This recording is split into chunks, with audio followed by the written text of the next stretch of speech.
Sir 10 lakh চাইছেন, আমি 10 লাখ টাকায় দিলাম স্যার। স্যার আপনি আমার একটু মালটা পোষাই দিয়েন স্যার, দয়া করে। কারণ এখানে আহামরি টাকার মাল নাই স্যার।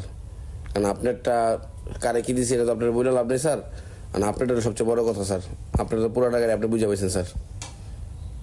এখন আপনার কাছে সব কিছু।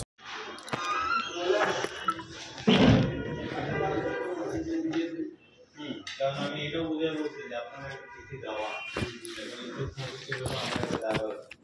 আপনাদের চিন্তা করেন না ওই সময় আর এই স্মেটের বিষয়টা আসবে না, সবাই ব্যবহার করে যাবে জানা এটা রাইট আছে কিন্তু এখন স্যারের সাথে সম্মতি না থাকলে আপনি বসেন। এই মুহূর্তে আমি কয়েকদিন গেছি একটা মিটিং এ এই এটার জন্য আর কথা বলতে পারি তবে আমি দেখবো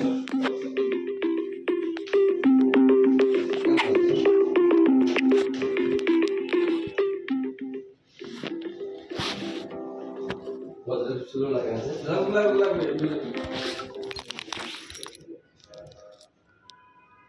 ডিসেম্বরের মধ্যে পুরো দেওয়া ডিসেম্বর কোথাও কাজ কাম আছে তার সচিবালয়ে কাজ করছে 50 আর সচিবালয়ে ঢুকতে পারছে যে মাথা না করে আসছে। এখন এই বাকি 50 কখন দিবে সেটা বলে গেলাম সুপারভাইজার করব এটা দেন বলেন ছাড় দিয়ে না না এটা ছাড় তো দিতে 2 লাখ দিন তাই কিন্তু 2 লাখ এখন তো অর্গানিক বেলা বুঝলেন যে ডিসেম্বরের মধ্যে 1 লাখ টাকা ডিসেম্বরের মধ্যে 1 লাখ টাকা যদি ডিসেম্বরে দেন তাহলে ঠিক আছে।